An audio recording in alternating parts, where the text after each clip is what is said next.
सत्संग से सोधी आवे, नहीं जीव 84 में जावे। सत्संग से सोधी आवे, नहीं जीव 84 में जावे। अब मेटो द्वेष और राग, हो राग या उम्र बतेरी जाली। अब मेटो द्वेष और राग, हो राग या उम्र बतेरी जाली। जैसे रोगी होता है, रोगी को ये पता लग जाता है कि दीर्घ रोग है और यहाँ के लोकल हॉस्पिटल के डॉक्टरों ने मना कर दिया है कि आप जाइए ऑल इंडिया इंस्टीट्यूट दिल्ली में।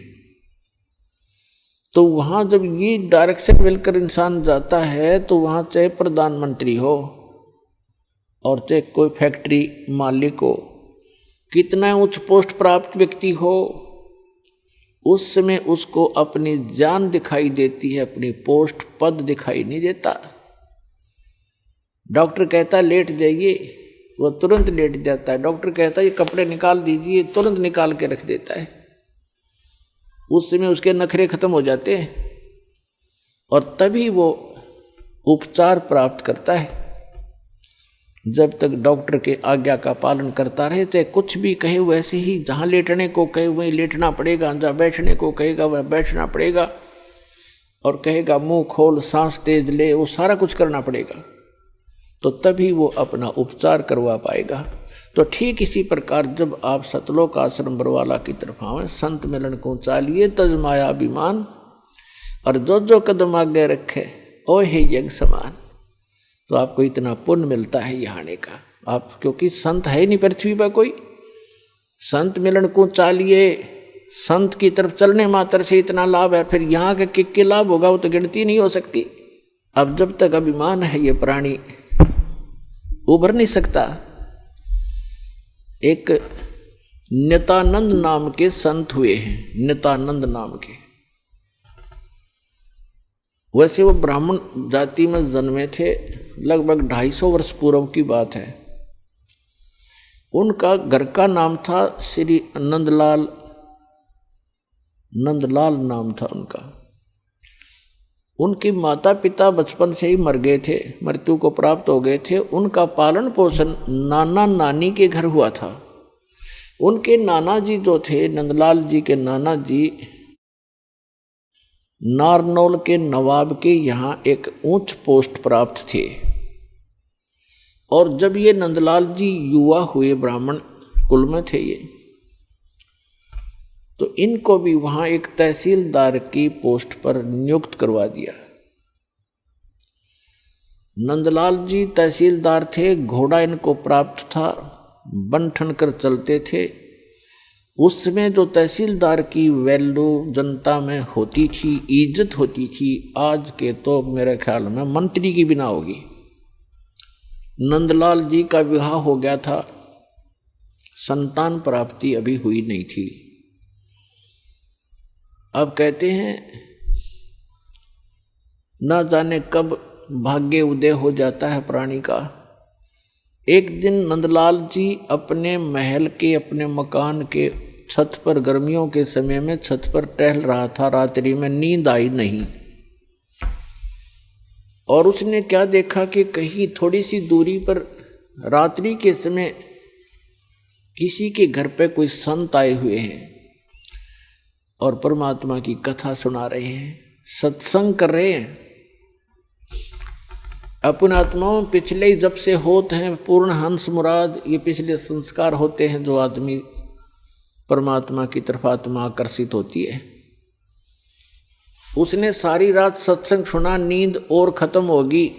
कुछ तो परमात्मा की दया उस पर हुई कि वैसे नेचुरल नहीं आई नींद, और वो ज्ञान सुना, वो सत्संग सुना कि मनुष्य जीवन किस लिए प्राप्त होता है, इसको हम कैसे व्यर्थ कर रहे हैं। चाहे प्रधानमंत्री बन जा, यदि भक्ति नहीं है तो व्यर्थ है ये जीवन इसका। अगम निगम को खोज ले बुद्धि विवेक विचार, उदय अस्त का राज मिले तो बिन नाम बेगार। सत्संग के अंदर ये ज्ञान कराया जाता है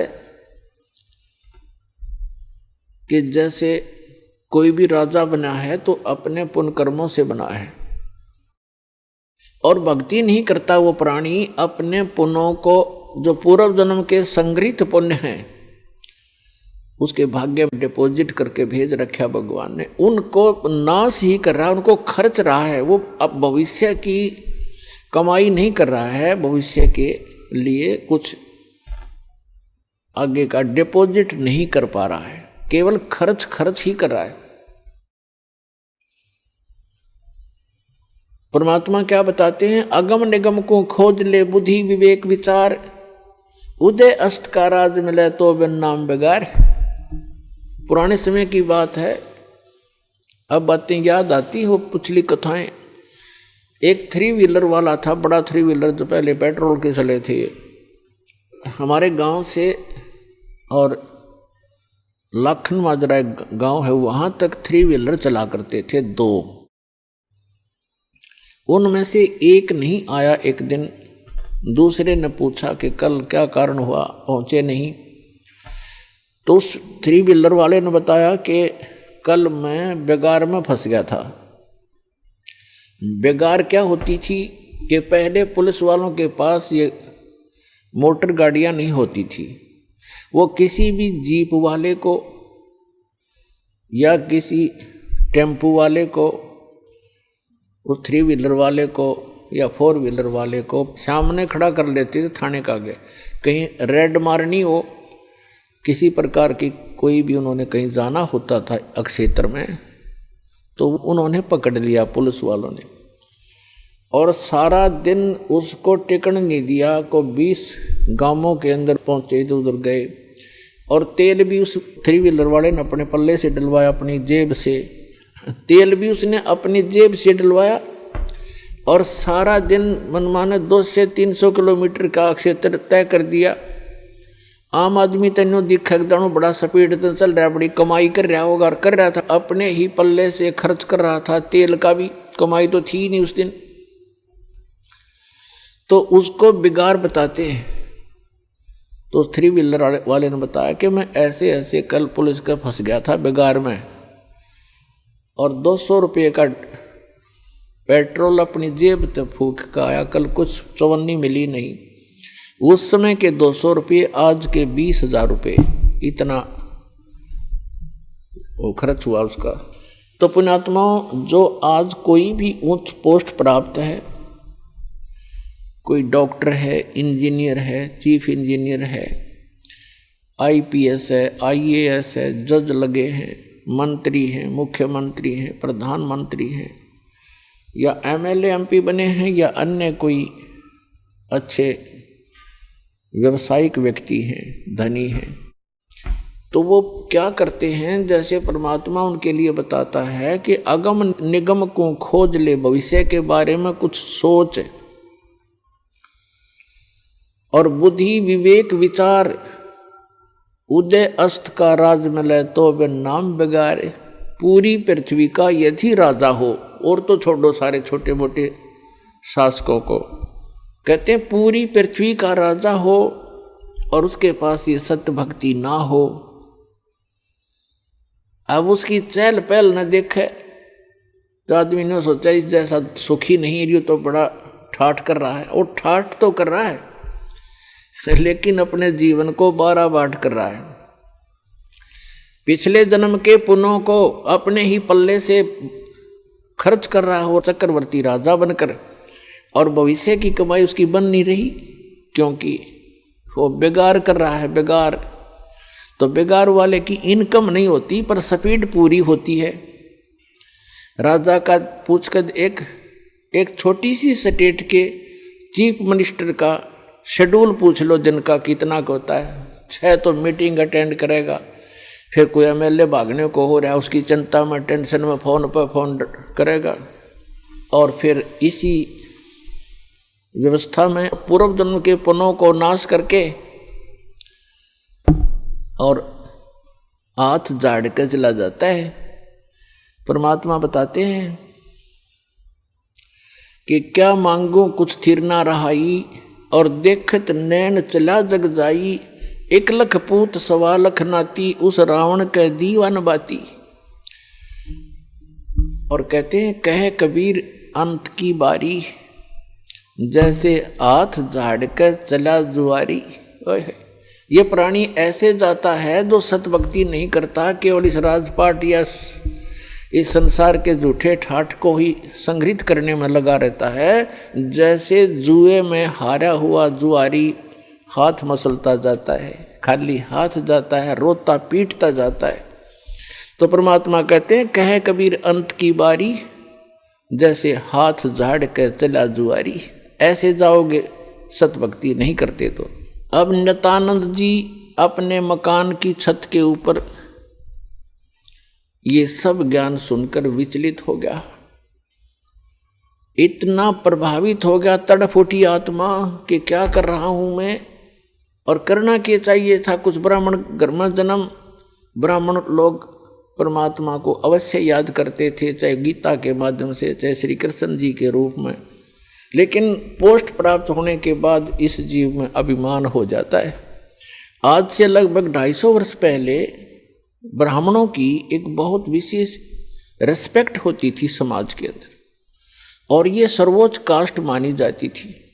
इस कारण से भी अभिमान एक ब्राह्मण के घर जन्मे व्यक्ति में स्वाभाविक हो जाता था कि मैं ब्राह्मण घर में जन्मा हूँ, ब्राह्मण कुल में जन्म है। दूसरे फिर वो तहसीलदार की पोस्ट। अब ये दो जबरदस्त बाधा उसके साथ अड़गी। एक तो ये कि हम तो जगत के गुरु ब्राह्मण, और एक सिंपल संत कहीं बैठकर कोई ज्ञान सुना रहा है और बता रहा है कि गुरु बिन माला फेरते, गुरु बिन देते दान, गुरु बिन दोनों निष्फल हैं, चाहे पूछो वेद पुराण। राम कृष्ण से कौन बड़ो उन्हों भी गुरु कीन, तीन लोग के वे धनी गुरु आज्ञा थी। उधर से ये बातें कचोट रही उसको कि गुरु के बिना बात नहीं बने, और उधर से वो कह रहा कि मैं तहसीलदार और ब्राह्मण, और कैसे जाके एक संत के सामने, सिंपल मैन के सामने अपना शीश नवाऊं, जाके कैसे नतमस्तक होऊंगा, नहीं जाऊंगा। फिर वो बातें याद आती है कि कबीर हरि के नाम बिना ये राजा रसब हो, माटी लदे कुमार के, और घास ना नीरे कोई। परमात्मा की वो बातें याद आती, सत्संग के वचन के भक्ति नहीं करी तो जीवन नाश हो गया। और गुरु बनाने जाता है तो कुल के लोग क्या कहेंगे, ऊपर से तहसीलदार, और कैसे शीश निभाऊं जाके। अंत में पुण्यों की विजय हुई, पाप की हार हुई। उसके पुण्यों ने प्रभाव डाला, उसको सद्बुद्धि आई कि यहाँ किसी के घर में संत आएगा तो नाम नहीं लूँगा। उस संत के बारे में जानकारी प्राप्त की कि ये कौन सत्संग कर रहा था, क्या हो रहा था रात्रि में, ये संत कौन है, कहाँ से आता है। उसका पता चला कि नारनौल से 2 किलोमीटर की दूरी पर बाहर बनी में जंगल में इनका आश्रम है। तो नित्यानंद जी ने सोचा कि सुबह सुबह चला जाऊंगा वक़्त से, उस समय तक गांव के नगर के लोग कोई नहीं पहुंचे होंगे और किसी को पता नहीं लगेगा कि तहसीलदार और ब्राह्मण किसी का चेला बन गया, और वक़्त से जाके नाम ले आऊँगा, फिर अपना भजन कर लिया करूँगा। तो इस उद्देश्य से वो वक़्त से उठा अगले दिन, नेक्स्ट डे, और घोड़े पर सवार हुआ, मुंह अंधेरे वक़्त से पहुंच गया, जा रहा था आश्रम की तरफ। उधर से वही संत, क्योंकि रात्रि के समय तो वो अपना सज धज कर जैसे भी कपड़ा उपड़ा लाल पीड़ा बांध के और गया था। उस समय वो सिंपल एक सफ़ेद धोती लपेट के और सिर के बाल मुंडवा रखे थे, उसने उस तरह फिरवा रखा था संत जी ने। गुमानी दास नाम था, वो विष्णु उपासक वैष्णु पंथ के संत थे। और उस समय ये सोन को सोन गणे मान्या करते ब्राह्मण लोग खास कर। अब वो ये सोचकर चला था कि आज मैं मेरा जीवन सफल करने जा रहा हूं, जैसा कि उसने सत्संग में सारे पहलुओं पर ज्ञान सुना था। आज मैं एक अनमोल काम करने जा रहा हूं अपने जीवन का, और सामने से क्या देखा कि एक कचकोला कति कोरा उस तरह फिरवाए आदमी आवे, तो उसने अपने मन में जोड़ जुगाड़ किया कि देख ये कैसा मनुष्य व्यक्ति सुबह सुबह टकराया मुझे, मूंड मंडवा रखा इसका, क्योंकि मूंड तकरीबन ऐसे मंडवाते थे जिसका कोई मृत्यु हो जाती, उसको अपशकुन माना करते। तो फिर उसने सोचा भी वापस तो मुड़ूंगा नहीं, बार बार दाव लगे नहीं, तो उसने अपने ही सोच से क्या सोचा कि चल इस सोन को सोन के अपना कुछ जंतर मंत्र सोचा। उसने क्या सोचा, घोड़े के निकट जब वो व्यक्ति आया, शीश मुंडवा रखा था जिसने, मूंड मुंडा रखे थे, बाल कटवा रखे थे, उस तरह फिरवा रखा था, उसके निकट घोड़ा रोक के और सिर में मारे ऐसे आंगली टोले मारा, टोले बोला रे नो टोले मारे ने बोला मनुष्य तने आज जाना था मेरे आगे, मैं तो एक बहुत जरूरी काम में जा रहा था, तू कहाँ मर रहा सामने। अब वो संत उसके मुंह की तरफ देखे कि दिखे था सज्जन आदमी, और यू करे मेरे गिल बकवाद क्या करा इसने, बता शर्म टोले मारे मेरा। अब क्या बोला भाई, संतों के साथ तो एक दो रोज खसनिए आया करें जंगल में। वो संत उसकी तरफ देख कर चलता पड़ा। अब वो पहुंच गया डेरे में, वहाँ एक दो चेले रहते थे, उन्होंने देखा भी कोई अच्छा अफसर आ गया, घोड़े पर तो अफसर का ही आना होता है। वो नीचे उतरा, घोड़ा वर्क से बांध कर पूछा कि भी महाराज जी कहाँ हैं।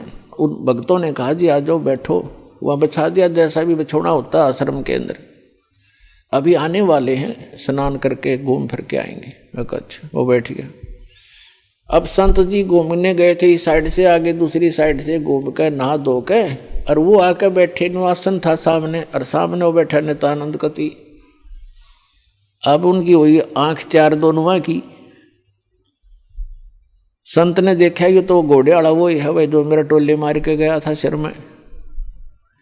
अब नित्यानंद जी ने देखा ये तो महात्मा था वही जिसको मैंने रास्ते में छेड़ दिया था। अब नित्यानंद जी शर्मिंदा हो गया, नीचे न गर्दन होगी नो, ऊपर ने नाड़ करी नहीं, क्योंकि पुण्यात्मा थे। घना लज्जा गे और नीचे गर्दन कर ली नो, और चरणों में गिर गए। तो संत जी कहने लगे कि भाई देखो बच्चों, यदि कोई कुम्हार से घड़ा लेने जाता है मटका, तो उसको ऐसे टोले मार मार देखता है खरा है खोटा। तो भाई तुमने गुरुजी को टोले मार के परख लिया, कोई बुरी बात नहीं बेटा, ये सही बात है कि नहीं बाजता। इतना सुन के और चरणों में बुरी तरह गिर गया, क्योंकि उसकी मरोड़ निकालनी थी, उसका ऐम खत्म करना था परमात्मा ने। और करबद्ध होकर कहने लगा, हे मालिक मैं बहुत नीच आत्मा हूं, और आप सचमुच संत हो, मैंने आपके साथ इतना अभद्र व्यवहार किया, आपने फिर भी मुझे सीने से लगा लिया। अब नित्यानंद जी के और हृदय में यह बात गहरी उतरगी कि भी सचमुच संत है, नहीं तो धमका देता, भगा देता, और नाम भी देता तो हृदय से ना देता तो मेरे आना भी विफल होता। तो संत ने कोई दुख नहीं माना, कोई बात नहीं बेटा, आपका उद्देश्य गलत नहीं था, मैं समझ गया था। जब तुझे यहाँ देखा तो मुझे आइडिया लगा लिया ये आदमी नेक है, ये कह ये रहा था कि मैं जा रहा हूँ शुभ काम के लिए, तू आगे काम मर गया। तो उससे भी उसने आइडिया लगा लिया कि आदमी खास है और प्यासा है भगवान का। तो नित्यानंद जी ने दीक्षा ले ली, और दीक्षा लेकर के फिर उसकी पत्नी ने विरोध शुरू कर दिया। इतना विरोध कर दिया कि उसको ये डर हो जाता है इन बहनों को अज्ञान के कारण कि कहीं ये घर ना छोड़ दे। लेकिन साधु संत जो होते हैं वो घर छोड़ने की नहीं कहते, और जो बुराई छोड़ कर भक्ति करने को कहते हैं। लेकिन उसको जैसे भी आसपास की औरतों ने भी पट्टी पढ़ा दी, ये तो बाबा बनेगा, ये तो घर छोड़ देगा, इतनी भक्ति करता है, रोज आश्रम में जाने लग गया। तो उसने उसके गुरु जी को भी अभद्र व्यवहार कर दिया उसकी पत्नी ने। तो उसने नित्यानंद जी ने देख लिया एक दिन, तो उसने प्रार्थना करी, परमात्मा या तो ये मार्ग नहीं याद दिलाना था ठीक से, अपने डले ढो रहा था, कर्म फोड़ रहा था फोड़ लेता, और हे परमात्मा भी अब बाधा बन के खड़ी होगी। या तो इसने सद्बुद्धि दो, ना इसकी माटी सुंगवा लो परमात्मा, या तो इसको सद्बुद्धि दो कि ये भी मेरा साथ दे, भक्ति करे, अपना कल्याण करवा ले, और नहीं तो दाता इसने वापस ले लो, तेरी आत्मा ने, मुझे जरूरत नहीं संसार की। कुछ दिनों के बाद क्या हुआ, 5-6 महीने के अंदर ही उसकी पत्नी बीमार हुई, मृत्यु को प्राप्त होगी, उसने घर त्याग दिया। और यहाँ हरियाणा के अंदर एक जटेला जोड़ है, 4-5 गांवों की सीमा का ज्वाइंट है, इकट्ठा के वहाँ जंक्शन है, वहाँ एक बड़ा जंगल सा था, उसमें रहने लग गया। अपने आत्माओं उस समय उस नित्यानंद जी को जब ज्ञान हुआ, उसका नाम नित्यानंद रख दिया उस संत ने, नंदलाल से बदलकर, तब वो नित्यानंद नाम से प्रसिद्ध हुए। तो नित्यानंद जी ने फिर क्या कहा है कि ब्राह्मण कुल में जन्म था, मैं करता बहुत मरोड़, और गुरु गुमानी दास ने दिया कोबद गढ़ तोड़। कि मैं ब्राह्मण कुल में जन्म होने के कारण गणाभिमानी आदमी था, और गुरु गुमानी दास ने, उनके गुमानी दास नाम थे गुरु जी का, कि गुरु गुमानी दास ने यो दिया कोबद गढ़ तोड़। ये कोबद का किला था, मान बढ़ाई अहंकार, और जब तक इसका नाश नहीं होगा इतना भगवान मिला नहीं। सिर सौंप्या गुरुदेव को, सफल हुआ ये शीश, नित्यानंद इस शीश पर आप बसे जगदीश। अब क्या बताते हैं, नित्यानंद जी कहते हैं सिर सौंप्या गुरुदेव को और सफल हुआ ये शीश, नित्यानंद इस शीश पर आप बसे जगदीश। अब सिर कैसे सौंपना होता है कि गुरु जी की आज्ञा का पालन करें। आप गुरु पद पर जो होते हैं उनको पता होता है, परमात्मा कहते हैं बहुत प्यारा बालक माँ का, माता को अपना बच्चा बेटा या बेटी बहुत प्रिय होती है। कहावत है कि पिता से 100 गुना प्रिय ममता अपने बालक में माता को होती है, और माता से भी 100 गुना ममता प्रिय गुरु को अपना शिष्य या शिष्या होती है। तो अंदाजा लगा लेना कि गुरु जी आपके कितने हितैषी होते हैं। तो गुरु जी की आज्ञा का पालन करें। पहली भक्ति मार्ग का प्रथम एक ये मंत्र नोट कर ले, भाई जो गुरु बचन पे डट गे रकट गे फंद 84 के। भाई जो गुरु बचन पे डट गे कट गे फंद 84 के, कट गे फंद 84 के, रकट गे फंद 84 के। भाई जो गुरु बचन पे डट गे रकट गे, वस्तु मिली ठोर की ठोड़, मिट गी मन पापी की दौड़। वस्तु मिली ठोर की ठोड़, मिट गी मन पापी की दौड़। भरम मिटे मथुरा काशी के, भरम मिटे मथुरा काशी के। भाई जो गुरु बचन पे डट गे, कट गे फंद 84 के, कट गे फंद 84 के, रकट गे। ये एक कवि का बनाया हुआ गान है। इसमें भी बहुत प्रेरणा है कि जो गुरु जी के वचन पर स्थिर हो जाते हैं, गुरु जी की आज्ञा का पालन करते हैं, उनके ये 84 लाख योनियों में दुख पाने के ये संकट समाप्त हो जाते हैं।